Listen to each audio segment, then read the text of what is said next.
करार प्रेमाचा भाग 1 मित्र आणि मैत्रिणींनो, तुम्ही जर आमच्या चॅनेलवर नवीन असाल तर आमच्या चॅनेलला सबस्क्राईब करा. कबीर डोळे मिटून मागे वळला. त्याला कळत नव्हते की काय झाले आहे. आज उठण्यास त्याला इतका आळस वाटत होता, जणू तो एका वेगळ्याच प्रकारच्या ट्रान्समध्ये आहे. आज त्याचा मूड खूप आनंदी होता. डोळे मिटून बेडवर पडून त्याने विचार केला, अखेर मला असे कधीच वाटले नाही. कबीरने हळूहळू डोळे उघडले. श्रेया लहान मुलासारखी शांत झोपली होती. तिच्या रेशमी केसांनी तिचा अर्धा चेहरा झाकला होता. तिला असे झोपलेले पाहून कबीरच्या चेहऱ्यावर आपोआप हास्य उमटले. तिच्या चेहऱ्यावरील विखुरलेले केस बोटांनी काढून कबीर तिच्या कपाळाचे चुंबन घेणार होता, तेवढ्यात अचानक त्याला एक मोठा धक्का बसला. ही कोण आहे? धक्का बसून बेडवरून उतरताना कबीर बेडवर झोपलेल्या त्या अनोळखी मुलीकडे पाहत होता. ती इथे कशी आली हे आठवण्याचा प्रयत्न करत होता. इतकेच नाही तर कबीर त्याच्या खोलीत नसून एखाद्या अज्ञात ठिकाणी आहे हे पाहून आश्चर्यचकित आणि अस्वस्थ झाला. त्याने त्याच्या हातांकडे आणि त्याच्या शर्टलेस शरीराकडे काळजीपूर्वक पाहिले.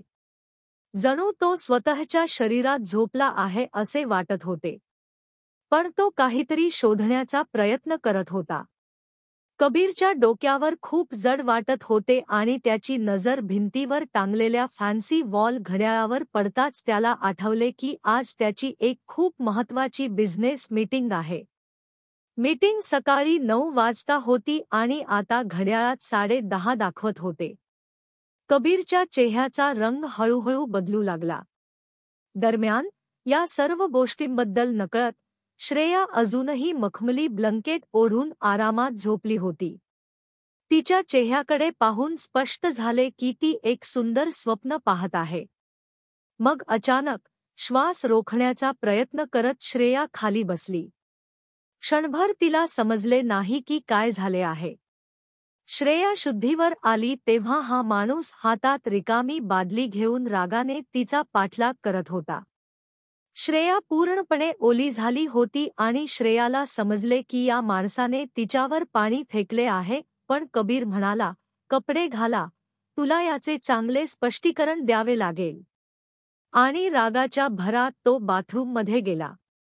श्रेया त्या अज्ञात माणसाला उत्सुकतेने जाताना पाहत होती आणि अचानक तिला लक्षात आले की त्याच्या अंगावर एकही कपडे नाही. श्रेया जवळजवळ बरोबर म्हणणार होती पण देवाचे आभार मानून तेही ब्लंकेटने स्वतःला वर ठेवले होते. कबीर खूप रागावला होता म्हणून तो बाथरूममध्ये आला होता. त्याला भीती होती की तो काहीतरी चुकीचे करेल. तो बराच वेळ खोलीत मुलीसोबत उभा राहून त्याचे मन शांत करण्याचा प्रयत्न करत होता. बाहेर श्रेया बेडवर पूर्ण कपडे घालून बसली होती आणि गोंधळलेल्या खोलीकडे गोंधळलेल्या अवस्थेत पाहत होती. तिला तिच्या शरीरावर जांभळ्या हिरव्या रंगाचे काही खुणा दिसले. तिला माहीत नव्हते की ही व्यक्ती कोण आहे आणि त्याला काय हवे आहे.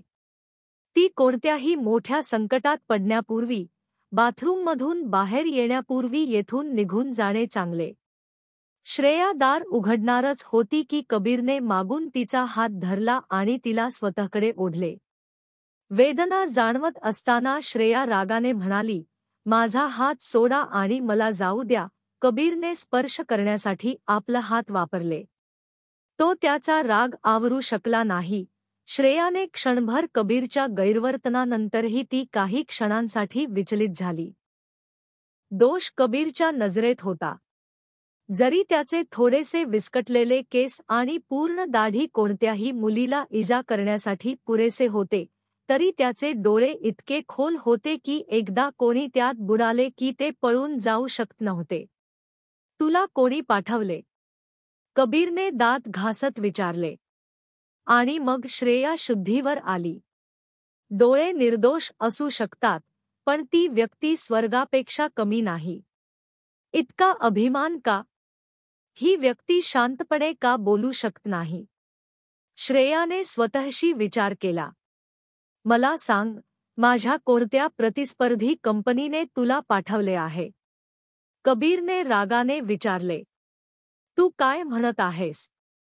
मी तुला ओळखतही नाही. श्रेया काळजीत पडू लागली. तू खोटे बोलत आहेस. मला ड्रग्ज देण्याची तुझी हिंमत कशी झाली? श्रेयाचे डोळे आता पूर्वीपेक्षा जास्त आश्चर्यचकित झाले होते.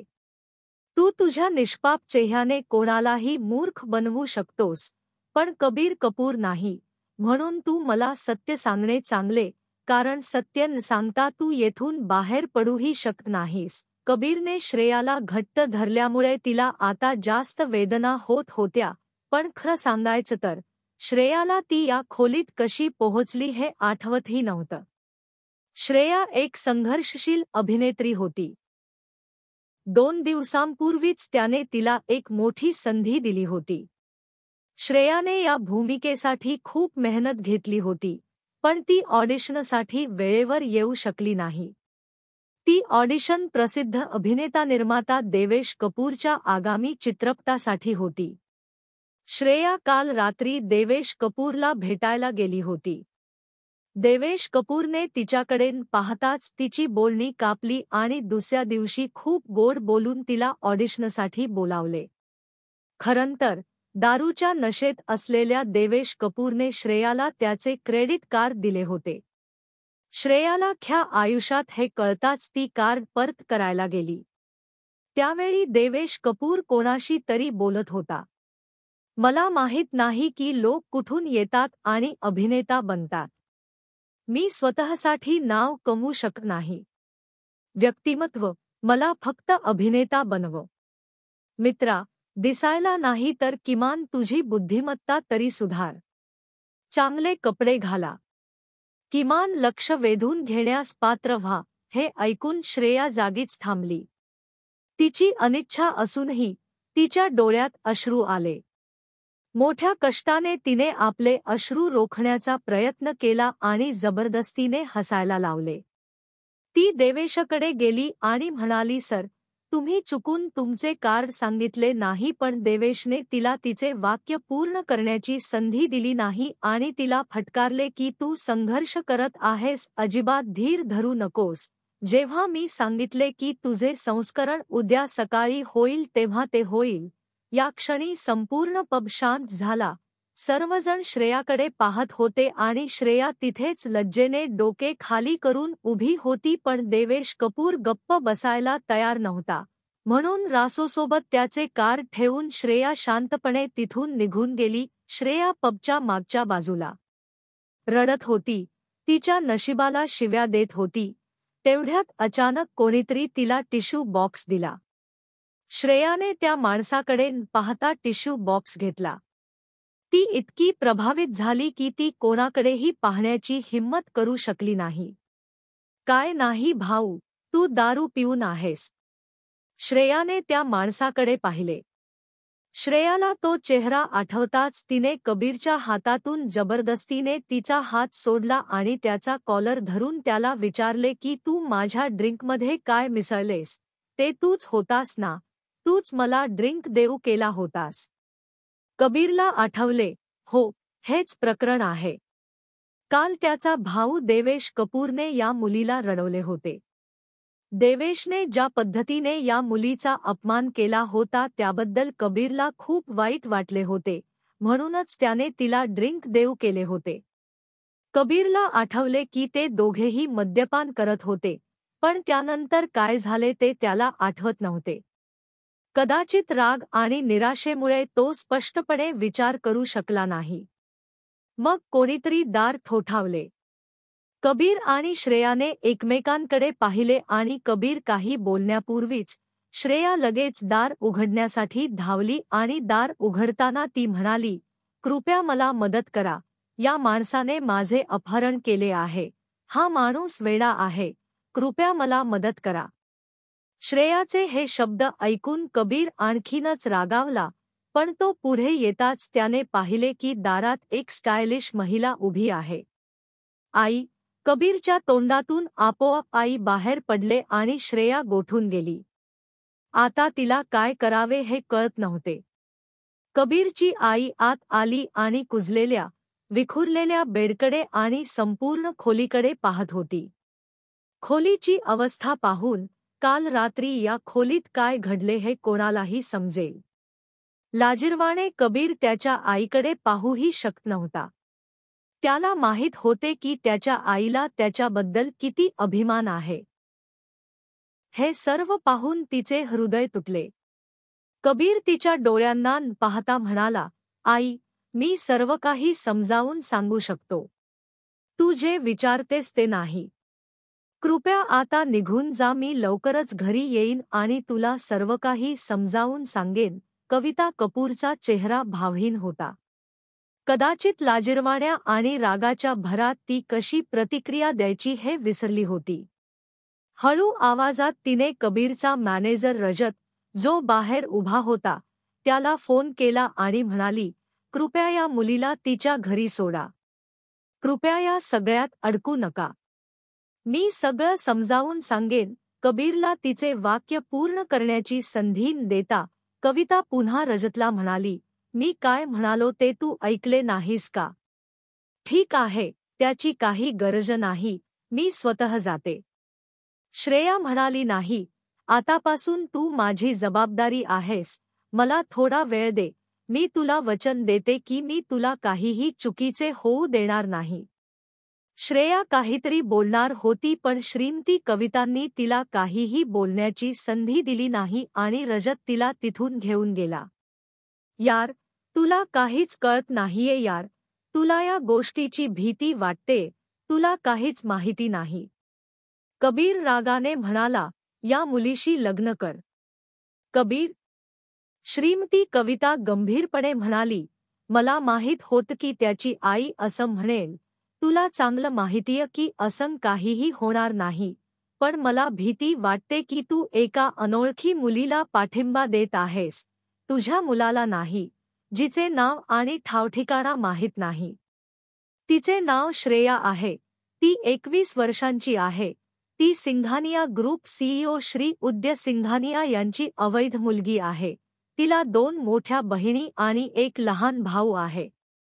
तिची आई लहानपणीच वारली आणि तिच्या वडिलांना तिच्या अस्तित्वाची किंवा नसण्याची पर्वा नाही. ती सिंघानिया हाऊसमध्ये राहते, पण तिथल्या नोकरांपेक्षाही वाईट परिस्थिती आहे. श्रीमती कवितांनी एक दीर्घ श्वास घेतला आणि नंतर कबीरला विचारले, तुम्हाला श्रेयाबद्दल काही जाणून घ्यायचे आहे का? तुम्हाला माहिती आहे की मी त्या मुलीशी लग्न करणार नाही आणि मी का करणार नाही? तुम्हाला तेही माहीत आहे. हो, मला माहिती आहे. अर्थातच काव्यामुळे, नेहमीप्रमाणे.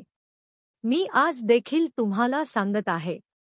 ती मुलगी तुमच्यासाठी योग्य नाही, बेटा. आणि तुम्हाला हे देखील माहीत आहे की तुमच्या आणि काव्यामध्ये काहीही होऊ शकत नाही. तुम्ही दोघेही इतकी वर्षे एकत्र आहात, पण तुम्ही तिला लपवू शकत नाही.